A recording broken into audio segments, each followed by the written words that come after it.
Nitol data নিবেদিত GBC নিউজের নিয়মিত আয়োজন সংবাদ সম্প্রসারণে সবাইকে স্বাগত জানাচ্ছি আমি শোভন আরেফ। দিনের বাছাই করা সংবাদ এবং এর পর্যালোচনা নিয়ে সংবাদ সম্প্রসারণে আজকে অতিথি হিসেবে আমাদের সাথে অনলাইনে যুক্ত আছেন বাংলা বিচিত্রার সম্পাদক সুভাষ সিংহ রায় এবং আছেন সিনিয়র সাংবাদিক জনাব গোলাম মুর্তজা। আপনাদের দুজনকে স্বাগত জানাচ্ছি। আপনাদের সাথে আলোচনা চলবে। আলোচনায় ফিরতে চাই আগে জানিয়েছি বাংলা বিচিত্রার সম্পাদক জনাব সুভাষ সিংহ রায় এবং সিনিয়র সাংবাদিক জনাব গোলাম মুর্তজা আছেন আমাদের সাথে। আমরা যে শিরোনাম করেছি স্বদেশ প্রত্যাবর্তন হিসেবে প্রধানমন্ত্রী এক অনির্ধারিত আলোচনায় তিনি বলেছেন যে 17ই মে তৎকালীন সরকারের রক্তচক্ষু উপেক্ষা করে দেশে ফেরার সিদ্ধান্ত তিনি নিয়েছিলেন সংসদের জনগণের কথা ভেবে। এই বিষয় নিয়ে আমরা কথা বলবো নিশ্চয়ই, তবে শুরুটা করতে যাই আসলে আগামীকাল থেকে প্রথম ধাপে উপজেলা নির্বাচন। 139টি উপজেলায় কালকে ভোট গ্রহণ শুরু হবে এবং জাতীয় নির্বাচনের চেয়েও প্রতিদ্বন্দ্বিতাপূর্ণ হবার আশা করছেন সিইসি এবং তিনি বলছেন অনিয়মে ছাড় দেবেন না, এই প্রত্যাশা তিনি আজকে জানিয়েছেন।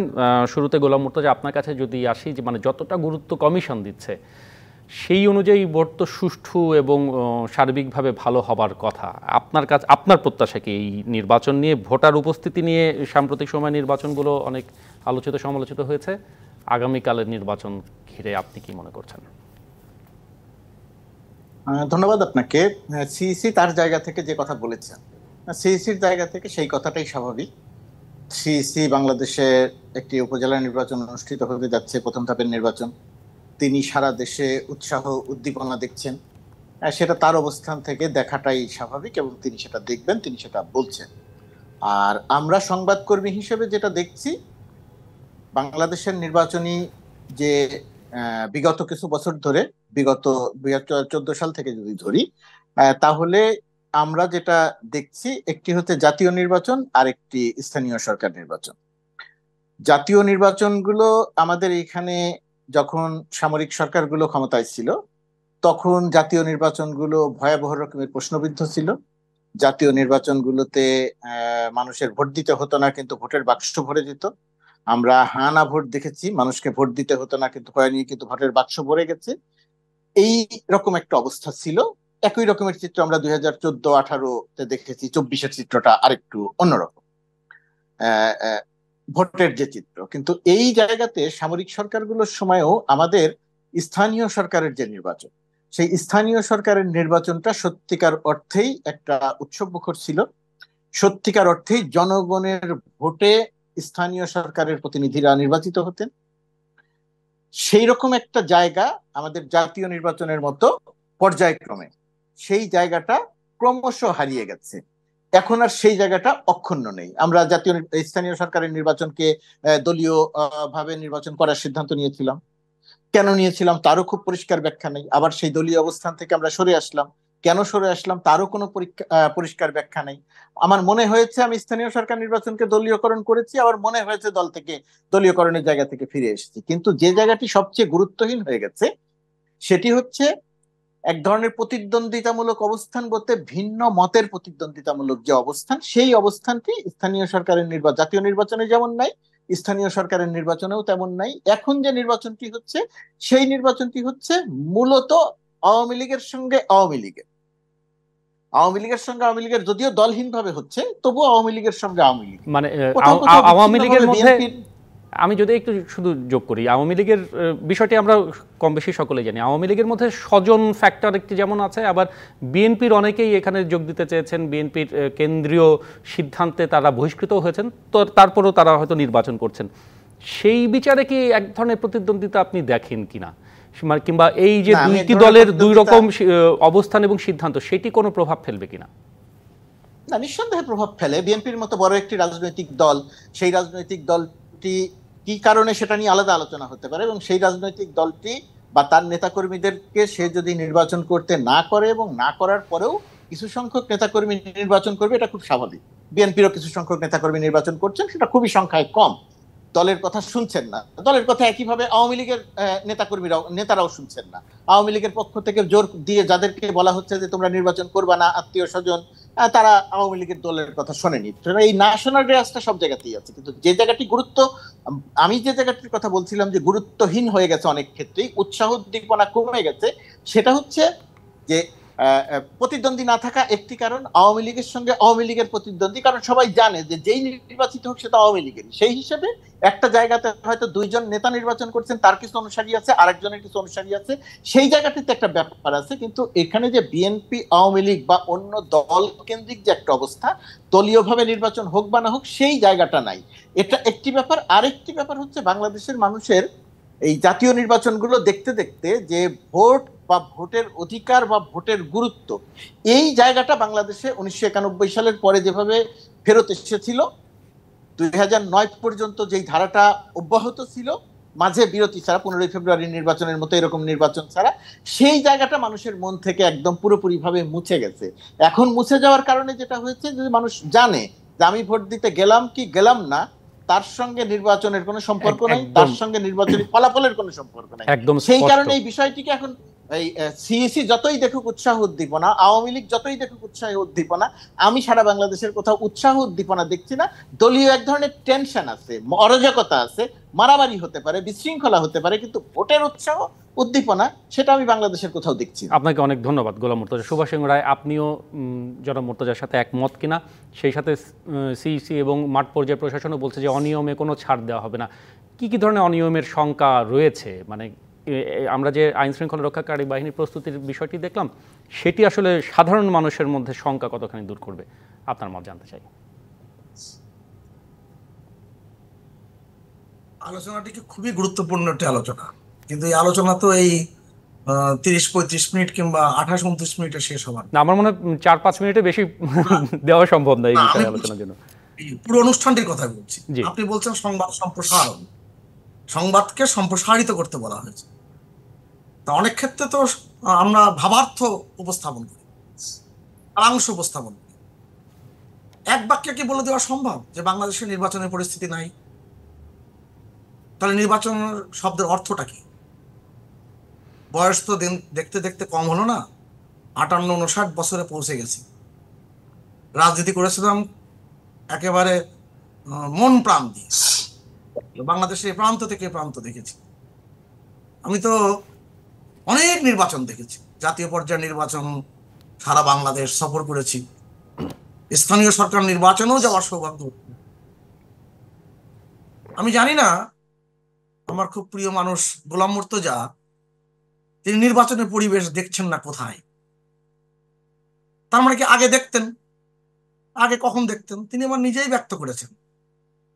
77-এ হার ভোটে নির্বাচন, 78-তে সিরাজুদ্দৌলার রাষ্ট্রপতি নির্বাচন, নিজেই ব্যক্ত। 79 সালে জাতীয় সংসদ নির্বাচন, 96 সালে 15 ফেব্রুয়ারি নির্বাচন, 2007 সালের একটি আবার নির্বাচন, যে নির্বাচনে অনেকেই নির্বাচিত হয়ে গিয়েছিলেন। তা সেই পরিস্থিতিগুলো তো আমরা দেখে এসেছি। স্থানীয় সরকার ব্যবস্থাপনায় এখনকার যে আইন অনুযায়ী নির্বাচনটি পরিচালিত হয়, সেখানে আগের থেকে অনেক অগ্রগতির জায়গা দৃশ্যমান। এইটা আমাকে দেখতে হবে যে এখন প্রতিদ্বন্দ্বিতা যে অর্থে বলা হয়, তার মানে কি একাধিক রাজনৈতিক দল থাকবে? খুবই জরুরি একটি বিষয় গণতন্ত্রে। একাধিক রাজনৈতিক দল থাকার সুযোগটা কোথায়? অনেক বড় রাজনৈতিক দলের কথা বললেন গোলাম মুর্তজা ভাই, এবং তিনি তো আমার চেয়ে অনেক অনেক বেশি জানেন। তা বাংলাদেশে বিএনপি কি রাজনৈতিক দল? এটা কি বিরোধী দল? এটা কি বিরোধী দলের কোনো সংজ্ঞায় পড়ে? এটা বিরোধী মহল। তাদের স্থায়ী কমিটির সিদ্ধান্ত হচ্ছে সর্বশেষ যে যেহেতু প্রতীক দিয়ে নির্বাচন হচ্ছে না, সেহেতু দলের নেতা কর্মীদের কোনো নির্দেশনা দেওয়ার কোনো সুযোগ নাই। এটা তো স্থায়ী কমিটির সিদ্ধান্ত। তার পরবর্তীতে রোজই দেখছি, পল্টনে দেখছি ভাষণ, রিপোর্টার্স ইউনিটে দেখতেছি ভাষণ, নানান রকম সিদ্ধান্ত। এ পর্যন্ত 148-47 জনকে বহিষ্কার করা হয়েছে। একজন দেখলাম বরিশাল। না, জনাব সুভাষ সিংহ রায়, নিঃসন্দেহে বিএনপির অংশগ্রহণ না করা কিংবা তাদের এই বহিষ্কার একটা প্রভাব ফেলবে, কিন্তু যারা ক্ষমতাসীন দল তাদের মধ্যে তো একটা মানে স্বজন ফ্যাক্টর একটা বড় এখানে প্রভাব ফেলার সুযোগ রয়েছে কিনা, কিংবা সেটি নিয়ে প্রশাসনের এক ধরনের বাড়তি তৎপরতা, বাড়তি সচেতনতার জায়গা রয়ে গেছে কিনা, আপনার কাছে কি মনে হচ্ছে? এটা কিন্তু আবার খুব কঠিন প্রশ্ন করলেন যে সরকার নির্বাচন কমিশনের কিংবা প্রশাসনের বাড়তি কোনো কাজ এসে গেল কিনা, এটা তো মূল বিষয়। সহজ করে বলি, আপনি যা বলতে চেয়েছেন যদি আমি বুঝে থাকি, তা একটি রাজনৈতিক দল তার সিদ্ধান্ত নিয়েছে যে আইনগতভাবে না হলেও দলীয় সিদ্ধান্ত হচ্ছে যে দলের নির্বাচনে কোনো স্বজনরা যুক্ত হতে পারবেন না। ব্যাখ্যা দেওয়া হয়েছে, ছেলে মেয়ে স্ত্রী, ব্যাখ্যা দেওয়া হয়েছে না। এটা কারণটা কি? কারণটা হচ্ছে দলীয় শৃঙ্খলার জায়গাটি শক্ত করা। 7 জানুয়ারি নির্বাচনের স্বীকার করুক আর না করুক, একটা বিভাজনের রেখা তৈরি হয়েছে। আর দল যদি আপনি করেন, দলের সিদ্ধান্ত মানতে হবে। তা এখন যদি আমি বলি তথ্য দিয়ে, আমার চেয়ে বেশি তথ্য তো গোলাম মুর্তজা রাখেন। এ পর্যন্ত আওয়ামী লীগের স্বজন জাতীয় এইসব সংবাদ গণমাধ্যমে কয়টা এসেছে? 19টা। আর বিএনপির থেকে বহিষ্কার করা হয়েছে 147 জনকে। তৃতীয় ধাপে হলে দেখবেন 250-এর উপরে বহিষ্কার হবে। একই কেন্দ্রে দেখবেন একাধিক বহিষ্কার হবে। কারণ বিএনপিকে খুব ভালোভাবে চিনি আমি, আওয়ামী লীগকে যেমন চিনি, বিএনপিকে আরো ভালো করে চিনি, কারণ আমার চিনতে হয়েছে। আমি গোলাম মুর্তজার সম্পাদনার যে গুরুত্বপূর্ণ একটি পত্রিকা ছিল সাপ্তাহিক 2000, সেখানে 2002 সালে আমি একটা লেখা লিখেছিলাম এবং এটা তিনি প্রচ্ছদ প্রতিবেদন করেছিলেন। আমার এখনো মনে পড়ে যে কারা শেখ হাসিনার বিরোধিতা করে। খুব বড় একটি প্রতিবেদন, 14 পৃষ্ঠা প্রতিবেদন। ওই সময় গোলাম মুর্তজা আমার প্রতি অনুরাগের বশবর্তী হয়ে করেছেন কিনা জানি না, কিন্তু সেই লেখাটি এখনো আমি সংরক্ষণ করে রেখেছি। কারণ কি? বাংলাদেশে গণতান্ত্রিক ব্যবস্থা ধ্বংস করেছে কারা? বঙ্গবন্ধু হত্যাকাণ্ডের পর যারা নির্বাচন কমিশনে এসেছিলেন তাদেরকে মানুষ চেনেন না, তারা কারা ছিলেন? সুভাষ রায়, আমাদের বিরতির সময় হলো, মানে দীর্ঘ সময় আলোচনা করতে পারলে আমি ব্যক্তিগতভাবে খুশি হতাম। যেহেতু বিরতির সময় হলো, মানে এক কথায় হয়তো বলা সম্ভব না। আপনার কাছে কি মনে হয় আগামীকালের নির্বাচনটি কতখানি সুষ্ঠুভাবে হবে, মানে কোনো শঙ্কা আপনি দেখেন কিনা? আপনি নির্বাচন ব্যবস্থা যদি আপনার মতো করে ভালো করতে চান, গোলাম মুর্তজার মতন যদি ভালো ভালো নির্বাচন করতে চান, তাহলে বাংলাদেশের রাজনৈতিক দলের মধ্যে সুরাজনীতি ফিরে আসতে হবে। আর সুরাজনীতি একটি রাজনৈতিক দল দিয়ে হবে না। অতএব শুধুমাত্র আওয়ামী লীগ যদি ক্রিয়াশীল থাকে আর অন্যান্য রাজনৈতিক দল যদি বিরোধী মহলের ভূমিকা পালন করে, তাহলে সেই ব্যাপারটা সম্ভব না। এটা আমার কাছে মনে হয়েছে। একদম আমি ছোট মানুষ, ছোট কথাই বললাম। অনেক ধন্যবাদ আপনাদের দুজনকে। আমরা একটা বিরতি নিতে চাই, বিরতির পরে ফিরে এসে বাকি বিষয় নিয়ে আলোচনা হবে। নিটল টাটা নিবেদিত সংবাদ সম্প্রসারণে ফিরছি কিছু করার। নিটল টাটা নিবেদিত সংবাদ সম্প্রসারণে আবার আমরা ফিরে এলাম। বাংলা বিচিত্রার সম্পাদক সুভাষ রায় এবং সিনিয়র সাংবাদিক গোলাম মুর্তজা আছেন আমাদের সাথে। আবারও স্বাগত জানাচ্ছি আপনাদের দুজনকেই। জনাব সুভাষ রায়, শুরুতে আপনার কাছে যাব। দুটি বিষয় উল্লেখ করব সংক্ষেপে, যদি মতামত দেওয়া সম্ভব হয়, কারণ আমাদের আসলেই সময় কম, ক্ষমা চেয়ে নিচ্ছি। একটি প্রধানমন্ত্রী অনির্ধারিত একটি বক্তৃতায় আজকে সংসদে কিছুক্ষণ আগে বলেছেন যে তৎকালীন সরকারের রক্তচক্ষু উপেক্ষা করে দেশে ফেরার সিদ্ধান্ত ছিল জনগণের কথা ভেবে। তার এই বক্তব্যের তাৎপর্য যদি আমাদেরকে একটু তুলে ধরেন আপনি শুরুতে। আচ্ছা, গোলাম মুর্তজা ভাই এখানে উপস্থিত আছেন, তাকে সাক্ষী রেখেই বলি। 1981 সালের 17ই মে সেই দিনটি কেমন ছিল? ওই দিনটিতে যখন বঙ্গবন্ধু কন্যা দেশে ফিরে আসেন, তখন বাংলাদেশের পরিস্থিতি কেমন ছিল?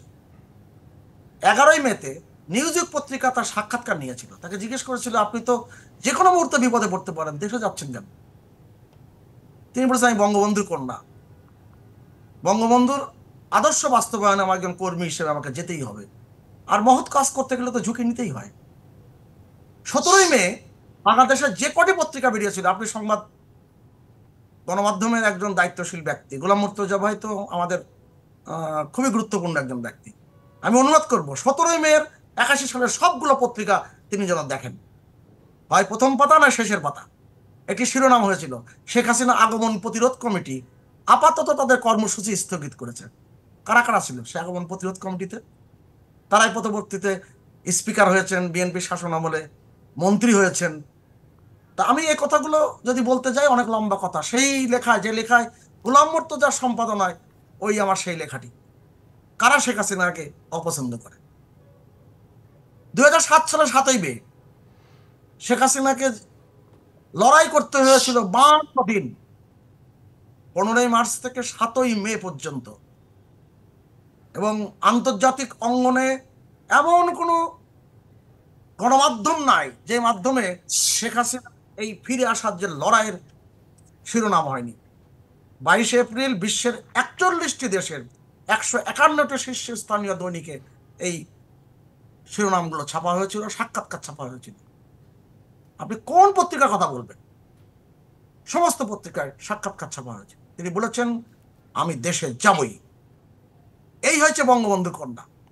অনেক অনেক ধন্যবাদ সুভাষ সিংহ রায়। মানে এইটি দীর্ঘ সময় ধরে এই ইতিহাসের পর্যালোচনা শুনলে আমরা নিশ্চয়ই সমৃদ্ধ হতাম। অন্তত এই বিষয়টা নিয়ে যে আপনি আমার কথা বলতে বলেন, যদি চ্যালেঞ্জ দেন যে আপনি 4.5 ঘন্টা 5 ঘন্টা বলবেন, অনবরত বলে যেতে পারবেন। কারণ আমি প্রতিটা মুহূর্ত, প্রতিটা দিন আমার মস্তিষ্কে ধারণ করা, আমার হৃদয়ে ধারণ করা। আমি দেখেছি শেখ হাসিনাকে যখন সাক্ষাৎকার নিতে গিয়েছিলেন হাসান হাফিজুর রহমান কবি, মুর্তজা ভাইয়েরও খুব প্রিয় মানুষ, তিনি আমাদের স্বাধীনতার দলিল খণ্ড সম্পাদনা করেছেন। তিনি যখন বঙ্গবন্ধু কন্যার সঙ্গে সাক্ষাৎ নিতে গিয়েছিলেন, কথা বলতেছেন, বারবার আপনি আপনি করে বলছেন হাসান হাফিজুর রহমান বঙ্গবন্ধু কন্যাকে। তা বঙ্গবন্ধু কন্যা বলছেন যে আমি আপনার বয়সে অনেক ছোট, আপনি আপনি আপনি করছেন কেন? তখন তিনি বলছেন হাসান হাফিজুর রহমান, শেখ হাসিনা আপনিই তো বাংলাদেশ। সেখান থেকে কিন্তু শিরোনামটা এসছে যে আপনিই তো বাংলাদেশ। আজকে যে এই যে প্রেক্ষাপটে 41 বছর ধরে যে লড়াই, কবি নির্মলানন্দ গুণও খুব খুব কাছের মানুষ গোলাম মুর্তজা ভাইয়ের। কবি নির্মলানন্দ গুণের একটা কবিতা আছে পথে পথে পাথর।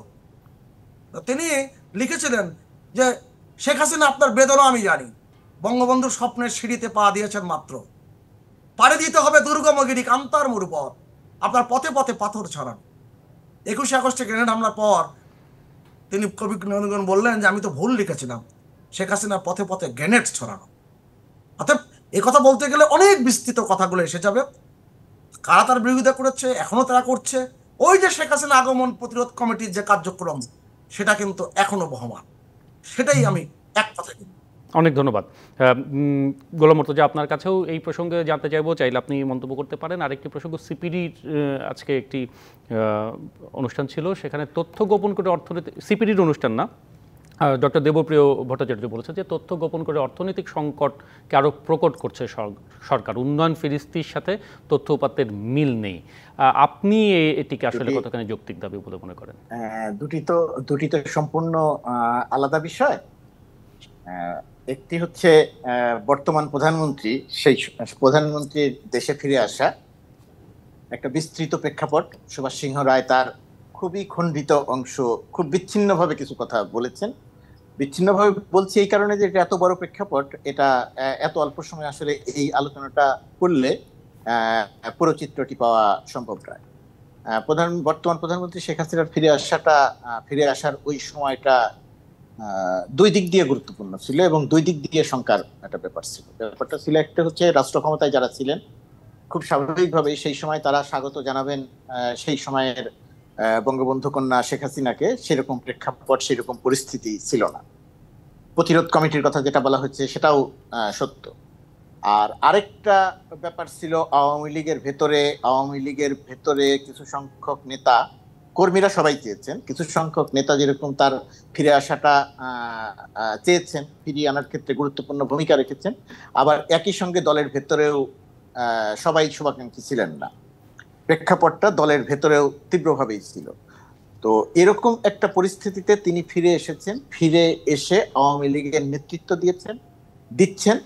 এখানে ভুলে গেলে চলবে না যে আজকের যারা আওয়ামী লীগকে দেখেন, আজকে যে বাংলাদেশের সব মানুষ আওয়ামী লীগ করে, 1981 সালের প্রেক্ষাপটটা কিন্তু মোটেই এরকম ছিল না। তখন আওয়ামী লীগকে খুঁজে বের করতে হতো। যিনি আওয়ামী লীগ করতেন তিনিও প্রকাশ্যে সবসময় বলতে পারতেন না যে আমি আওয়ামী লীগ করি। আমি আওয়ামী লীগের প্রতি নেতাদের ছোট করছি না, আমি বলছি দেশের পরিস্থিতি, বাস্তবতা। তো সেরকম একটা পরিস্থিতিতে দলের ভেতরে কোন্দল ছিল, দলের বাইরে সমস্যা ছিল, নেতায় বিরোধ ছিল, বহু রকমের সংকট ছিল। দল টিকবে কি টিকবে না, ভেঙে কয় টুকরো হবে, ইত্যাদি ইত্যাদি ব্যাপার ছিল। সেরকম একটা সময়ে ভঙ্গুর সাংগঠনিক অবস্থা, তার কয়েক বছর আগে বঙ্গবন্ধুকে নির্মমভাবে হত্যা করা হয়েছে তার পরিবারের সদস্যদের। সেরকম একটা অবস্থায় একজন তখন তো তিনি ছাত্র জীবনে রাজনীতি করেছেন, কিন্তু যখন তিনি ফিরে এসেছেন, দীর্ঘদিন রাজনীতি থেকে দূরে অবস্থান করা একজন মানুষ এসে দলের দায়িত্ব নিচ্ছেন। কোন দল? যে দলটি বঙ্গবন্ধুর হাতে গড়া মুক্তিযুদ্ধের নেতৃত্ব দিয়েছেন সেই দল। অথচ সেই দলটি অগোছালো। তার দায়িত্ব ছিল, তার সিনিয়র যারা, তার চাচা যারা, তাদের সঙ্গে থেকে রাজনীতি করা, বহু প্রতিকূলতা সেইখানে, সেটা করে, এটা আমি বিস্তারিত বলবো না, শেষ করে দিই এইভাবে। সেই প্রতিকূলতা অতিক্রম করে নিঃসন্দেহে বহু সংগ্রাম করে আমরা এখনকার যে আওয়ামী লীগ দেখি, সেই আওয়ামী লীগটা হচ্ছে শেখ হাসিনার আওয়ামী। শেখ হাসিনা এই আওয়ামী লীগকে তৈরি করেছেন, তিনি তার জীবনের মূল্য দিয়ে তৈরি করেছেন। যদি আমাদের বলতে হতো তাহলেও সেটা অবাক হওয়ার ছিল না, কারণ তার জীবনের মূল্যের বহুবার তাকে এই পরীক্ষার মুখোমুখি হতে হয়েছে। তো সুতরাং শেখ হাসিনার ফিরে আসাটা খুব গুরুত্বপূর্ণ ছিল। পরবর্তী পর্যায়ে বর্তমান সময় নির্বাচন, সেটা নিয়ে আমি বিভিন্ন সময় কথা বলেছি। আজকে যেহেতু সেটা নিয়ে কথা বলার বিষয় নয়, সেই কারণে আমি সেই অংশটি নিয়ে কথা বলছি না। পরবর্তীতে এখন বাংলাদেশ কিভাবে চলছে, নির্বাচন ব্যবস্থা ইত্যাদি ইত্যাদি, আমি সেই অংশ বলছি না। আমি ওই অংশের গুরুত্বটা বাংলাদেশের রাজনীতিতে আওয়ামী লীগের টিকে থাকা, সংগঠিত হওয়া, রাজনৈতিক দল হিসেবে আওয়ামী লীগের যে আজকের অবস্থানে আসা, এর কৃতিত্ব একেবারে পুরো কৃতিত্ব শেখ হাসিনার। আর কৃতিত্ব হচ্ছে আওয়ামী লীগের যারা মাঠ পর্যায়ের কর্মী, তৃণমূলের কর্মী, তাদের। কারণ বহু নেতা তার সঙ্গে বেইমানি করেছেন, কিন্তু আওয়ামী লীগের কর্মীরা, তৃণমূলের কর্মীরা কখনো আওয়ামী লীগের সঙ্গে বেইমানি করেননি, শেখ হাসিনার সঙ্গে বেইমানি করেননি। এটা হচ্ছে আমাদের রাজনীতির খুব গুরুত্বপূর্ণ একটা দিক। আর আপনি যে আমরা সিপিডি কিংবা ডক্টর দেবপ্রিয় ভট্টাচার্যের প্রসঙ্গ বিরতির পরে এসে আপনাদের দুজনের কাছ থেকে শুনবো, তাহলে একটু দীর্ঘ সময় নিয়ে আলোচনা করা যাবে। ধন্যবাদ দুজনকেই। আমরা ফিরবো কিছুক্ষণের মধ্যে নিটল টাটা নিবেদিত সংবাদ সম্প্রসারণে। বিরতির পরে সংবাদ সম্প্রসারণে ফিরে এলাম। বাংলা বিচিত্রার সম্পাদক সুভাষ সিংহ রায় এবং সিনিয়র সাংবাদিক গোলাম মুর্তজা আছেন আমাদের সাথে। আলোচনার প্রায় শেষ দিকে। তথ্য গোপন করে অর্থনৈতিক সংকট কারো প্রকট করছে সরকার, ডক্টর দেবপ্রিয় ভট্টাচার্য আজকে ইআরএফ এর একটি অনুষ্ঠানে বলেছেন। তিনি বাংলাদেশ ব্যাংকে সাংবাদিকদের তথ্য নিতে যাওয়ার পর কড়াকড়ির বিষয়ে প্রশ্ন তুলেছেন। বোর্ড জানে কি না এমন প্রশ্ন তিনি তুলেছেন এবং এক মন্তব্যে বলেছেন যে সমাজে গণতন্ত্র না থাকলে উর্দি পড়া এবং উর্দি ছাড়া আমলারা এই ধরনের নিয়ন্ত্রণমূলক আচরণ করেন। এরকম বেশ কিছু কথা এসেছে। যেহেতু সময় কম, আমি আপনাদের মতামত জেনে নিব তার এই দাবিকে কিংবা তার এই মতামতকে আপনি কিভাবে দেখেন কিংবা কতখানি একমত। গোলাম মুর্তজা শুরুতে যদি আপনার কাছে আসি। প্রথমত কথা যে এটা বাংলাদেশের এখনকার বাস্তবতাটা হচ্ছে এই কারণে যে প্রথমত কথা, আমাদের গণতন্ত্র খুব বড় রকমের প্রশ্নের মুখে, নির্বাচনগুলো বড় রকমের প্রশ্নের মুখে। কথা আসবে যে নির্বাচনই একমাত্র গণতন্ত্র কিনা, না নির্বাচনই একমাত্র গণতন্ত্র না, ভোটাধিকারই একমাত্র গণতন্ত্র না। কিন্তু বাংলাদেশের মতো দেশে নির্বাচন এবং ভোটাধিকারের সুযোগ থাকা না থাকা, ভোটাধিকারের গুরুত্ব খুবই গুরুত্বপূর্ণ। এইটা গুরুত্বপূর্ণ, তারপরে গিয়ে অন্যান্য বিষয়। প্রথমত যেহেতু বাংলাদেশে এই জায়গাটি খুব দুর্বল হয়ে গেছে, সেই কারণে এটা নিয়ে প্রশ্ন আছে। আর তথ্য গোপন করা এবং তথ্য প্রকাশ না করা, তথ্য না দেয়া, এটা আমাদের সমাজ ব্যবস্থার মধ্যে এবং রাষ্ট্রীয় কাঠামোর মধ্যে একেবারে শক্তপোক্ত ভাবে তৈরি হয়ে গেছে। এবং সেই কারণে দেখবেন যে একজন ইউনের কাছে তথ্য চাইলে তিনি সাংবাদিকের জেল দিয়ে দেন, এরকম বহু ব্যাপার আছে। তথ্য যাতে দিতে না হয় সেই কারণে বাংলাদেশে 8-10টি আইন করা হয়েছে, তার মধ্যে ডিজিটাল নিরাপত্তা আইন একটি, প্রেস কাউন্সিল এমন একটি আইন করতে যাচ্ছে, সেখানে আবার সাংবাদিকদের প্রতিনিধিও আছে। সুতরাং তথ্য বাংলাদেশে পাওয়াটা খুবই মুশকিলের ব্যাপার। এবং এমন এমন আইন করা হয়েছে যে কোনো সাংবাদিক যদি তথ্য নেন, সেই তথ্যের কেন নিলেন সেই কারণে তার নামে মামলা করা যায় এবং তার জেল হতে পারে, এরকম আইন করা হচ্ছে। আর সবচেয়ে বড়ভাবে বর্তমান সময়ে সেই গত কয়েকদিনের আলোচনায় বাংলাদেশ ব্যাংকের প্রসঙ্গ যেটা আপনি বললেন, যে বাংলাদেশ ব্যাংক সাংবাদিকদের প্রবেশাধিকারে যে কঠোর অবস্থান নিয়েছে, সেটা বাংলাদেশ ব্যাংক কি অর্জন করবে এটা থেকে আমি জানি না, কিন্তু বিসর্জনের অনেক কিছু আছে বলতে মানুষের ভেতরে একটা ধারণা তৈরি হচ্ছে, পারসেপশন ধারণা তৈরি হচ্ছে, সেখানে অনেক রকমের অপকর্ম সংগঠিত হচ্ছে। সাংবাদিকরা গেলে যেহেতু সেই অপকর্মগুলো প্রকাশিত হয়ে যাবে, সুতরাং সাংবাদিকদের ঠেকাও। এখানে একটা কুযুক্তি দেওয়া হচ্ছে কি, যে পৃথিবীর কোন দেশের কেন্দ্রীয় ব্যাংকে সাংবাদিকরা যায়। সত্য, পৃথিবীর অধিকাংশ দেশের কেন্দ্রীয় ব্যাংকে সাংবাদিকদের এভাবে প্রবেশাধিকার থাকে না। পৃথিবীর কোন দেশের সাংবাদিক IMF এর অফিস বাংলাদেশ ব্যাংকের ভেতরে থাকে, সেগুলো নিয়ে প্রশ্ন আছে। পৃথিবীর কোন দেশে এইভাবে বাংলাদেশ ব্যাংকের কি বলে টাকা পয়সা চুরি হয়ে যায়, সেটা তো খুব বেশি দেশের নজির নাই। সুতরাং অন্য কোন দেশের কি আছে সেটার সঙ্গে কম্পেয়ার করতে গেলে, তুলনা করতে গেলে বাংলাদেশ ব্যাংকে কি ঘটছে সেটা আবার আলাদা করে কম্পেয়ার করতে হবে। অর্থাৎ সবকিছু মিলিয়ে বাংলাদেশ ব্যাংক তার ইমেজগত জায়গাতে নিজের ক্ষতি করছে এবং তথ্য গোপন করার এক ধরনের মানসিকতা পোষণ করে সামগ্রিকভাবে সরকার বা দেশের ভাবমূর্তিগত জায়গাতে, মানে যে বার্তাটি দিচ্ছে সেটি খুব বেশি সুবিধাজনক পর্যায়ে, অনেক পারসেপশনটা খুব ক্ষতিকর হয়ে যাচ্ছে। ধন্যবাদ গোলাম মুর্তজা। সুভাষ সিংহ রায়, আপনার মতামত জানবো। সম্মানিত সঞ্চালক, সময় মনে হয় 1 মিনিট, আরো 30 সেকেন্ড, 1.5 মিনিট। তা আমি আপনাকে এটা খোলাখুলি বলি, আমরা খুব ছোটবেলা থেকে শুনে আসছি তিলকে তাল করা। আমরা কিন্তু অবাধ তথ্য প্রবাহের এই সময়ে আমরা তিলকে তাল করতে দেখছি, এবং এটাতে অনেকে লাভবানও হয়। আপনি খেয়াল করে দেখবেন, যেখানে অবাধ তথ্য প্রবাহের সময় রয়েছে, সেখানে যা মিস ইনফরমেশন ডিসইনফরমেশন হচ্ছে, সেটা নিয়ে বিস্তারিত কথা বলতে গেলে গোলাম মুর্তজা ভাই আর আমাকে যদি সময় দেন, আমরা অনেকক্ষণ বলতে পারবো। আমি হয়তো একটু কম বলতে পারবো, মুর্তজা ভাই বেশি বলতে পারবে। আপনি একটা খেয়াল করে দেখবেন যে গোলাম মুর্তজা ভাই তো ডেইলি স্টারের বাংলা বিভাগের দায়িত্বপ্রাপ্ত। আপনি প্রতিদিন ডেইলি স্টারের বাংলা বিভাগের যদি কোনো পর্যালোচনা করেন, প্রতিদিনের অন্তত 3-4 দিন দেখেন, আপনি কোন সংবাদটি তিনি ছাপতে পারেন না। এবং যেগুলো প্রিন্ট ভার্সন বেরোয় বাংলাদেশের বাংলা ইংরেজি মিলে, আপনি প্রথম পাতায়, শেষের পাতায়, কোন পাতাতে আপনি সরকারের পক্ষে একটি সংবাদ থাকে, প্রতিবেদন থাকে। আপনি অবাক করা বিষয়, বাংলাদেশ সেই সুযোগটি বর্তমানে রয়েছে। না, ডক্টর দেবপ্রিয় ভট্টাচার্য বলছেন যে তথ্য গোপন করা হচ্ছে, অনেক সময় সেটি যে তথ্য উপাত্ত দেওয়া হচ্ছে সেটি আমাদের যে উন্নয়ন হচ্ছে সেই অর্থনৈতিক সংকটকে কোনো কোনো ক্ষেত্রে প্রকট করছে। দেবপ্রিয়দা এখানে থাকলে কিংবা কোনো আলোচনা যদি আপনি উত্থাপন করতেন, আমি দেবপ্রিয়দার কাছে অনেকগুলো প্রশ্ন জিজ্ঞেস করতাম, 10টা প্রশ্ন। আমার ধারণা তিনি 10টা প্রশ্নের মধ্যে 9টা প্রশ্ন তিনি গোপন করতেন। আমি অনেকগুলো প্রশ্ন তাকে করতে পারি, অতএব এই কথাগুলো বলে কোনো সুযোগ নাই। হ্যাঁ, বাংলাদেশ ব্যাংকের কোনো প্রজ্ঞাপন বেরিয়েছে এ বিষয়ে যে সাংবাদিকদের তথ্য দেওয়া যাবে না?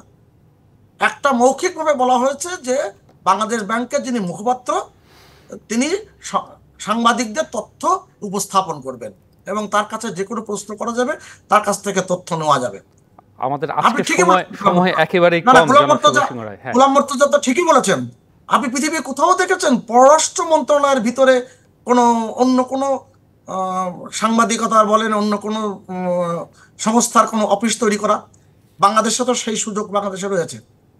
অতএব বাংলাদেশের এই বিষয়গুলো নিয়ে কিন্তু ভাবতে হবে।